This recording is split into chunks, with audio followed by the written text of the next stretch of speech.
In question 6, we're asked to consider two function machines, and Angelica is going to have an initial input of 6 into the machines.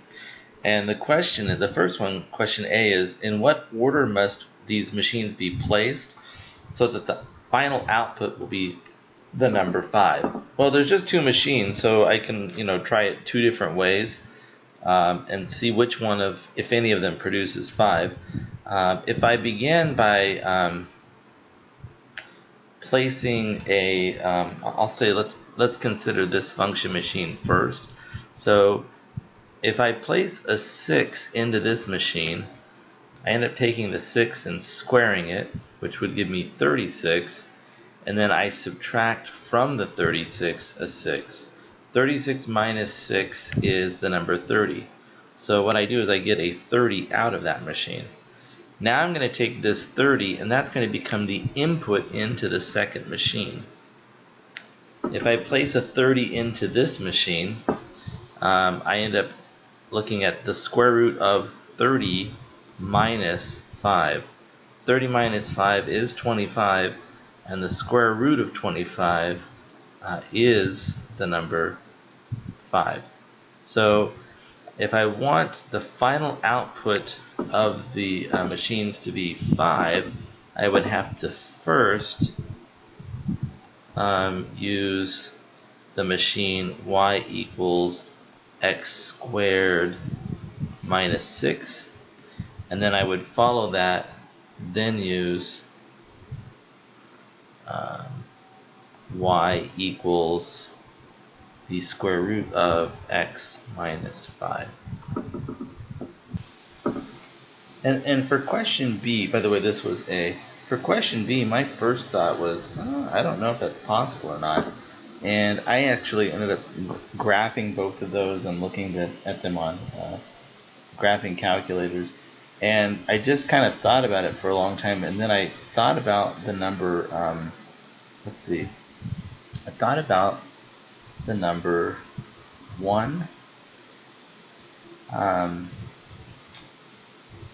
And what I thought was, if I could get the number 1 to go into the second function, I believe I could get an answer of negative 5. And it turns out I can produce a number 1 with the first function. So here's what I think.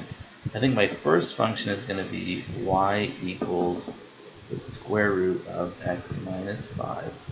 And I believe that I'm going to put into this function the number 6. And when I put 6 in for x, right, this produces 6 minus 5 is 1, and the square root of 1 is 1. So it produced an answer y equals 1. It produced an output of 1. Oops, sorry. The next thing I did then was I took that number 1 and I placed it into the second function. The second function was y equals x squared minus 6. So now this output, I don't like it how I'm putting these y things, so put a 1. So a 1 comes out, and then a 1 gets put into this function. So this becomes y equals 1 squared minus 6. 1 squared is 1, and 1 minus 6 is negative 5. So the final output there is negative 5. So yes, it can happen if this is the first machine and this is the second machine, and we begin with an initial input of 6.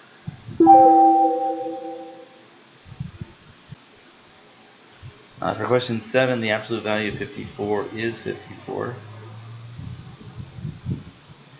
The absolute value of, well, the opposite of the absolute value of negative 7 3/4. I'll look at this in two steps, right? This is the opposite of, the absolute value of negative 7 3/4 is positive 7 that's 3/5 actually. And then because it's the opposite of positive 7 3/5, the answer is negative 7 3/5. So it's the opposite of an absolute value. On C, this becomes 3 minus, because the absolute value of 3 is 3, minus, and then this is the absolute value of -1. The absolute value of -1 is +1. So this becomes a 3 minus a 1, which is 2. And the last one, it's the absolute value of 2.2 minus 5.3. I'm sorry, that's 5.13. When we do that subtraction, we get, I believe, 2.93 negative. So what I'm looking at is the absolute value of negative 2.93, and the absolute value of negative 2.93 is 2.93. Here's my answers.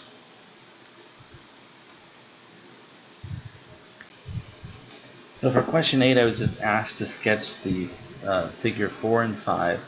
So it looks like if this continues each time, I'm just adding one tile above and one tile to the right. So let me go ahead and quickly sketch those. So I believe these are the next two patterns. And again, this has 3 tiles, 5 tiles, 5, 6, 7. This one has 8 tiles. It has 9 tiles, I'm sorry. And then this has 11 tiles. 1, 2, 3, 4, 5. Yep, 11 tiles. So how does the pattern grow? Well, it looks like it's increasing by 2 units each time. And I know that because, if I look at it, here's where I was at, and then this is what's added right to the next level. And then you can see what's added to the level after that.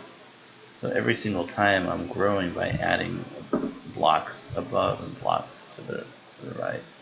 It says, how many tiles will there be in figure 0? Explain how you know. Well, if I was to wind this back in time to figure 0, which would live right here, I believe that's just a single tile. And I can get that, I'm going to suppose I can get that by following this pattern, right? 11 minus 2 is 9, 9 minus 2 is 7, 7 minus 2 is 5, 5 minus 2 is 3, and 3 minus 2 will give you 1. Question 9 gives me several expressions and asks me to simplify them. There's, arithmetic here. The first one, A, 42, negative 42 plus negative 17. I'm combining some negatives with more negatives, so the number of negatives I have will grow.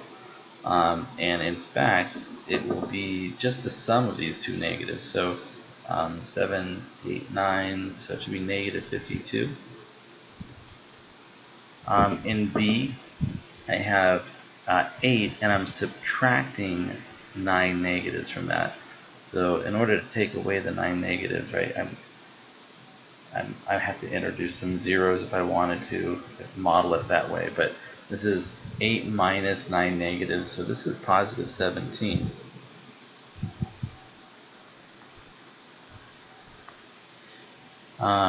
C, I have 8 times negative 9. Of course, 9 times 8 is the 72. 9 times 8 is 72.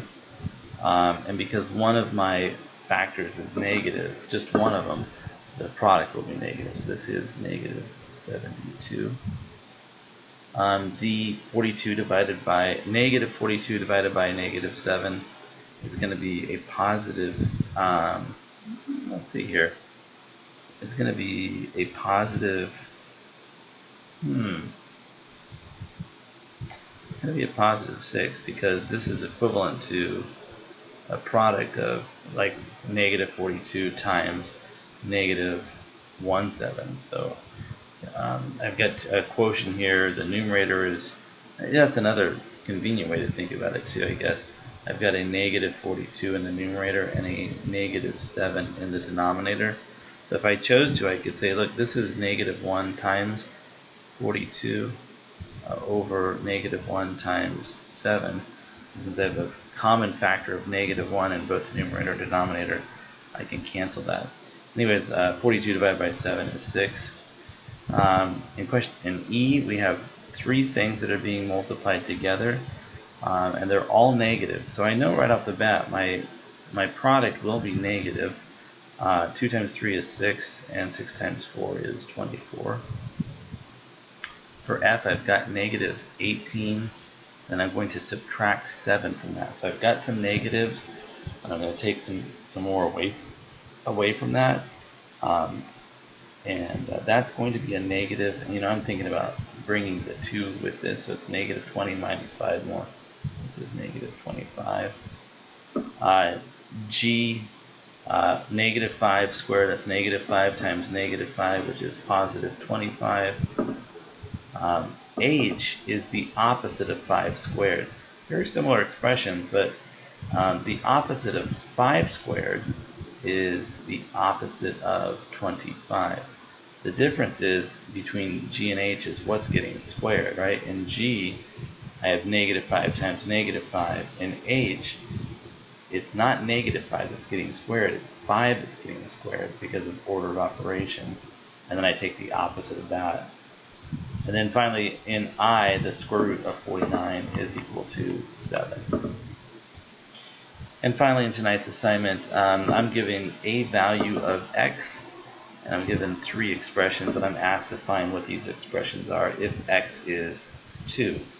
So I'll just real quickly do these below here. This becomes 7 minus 3 times 2, or 7 minus 6, which is 1. A is 1.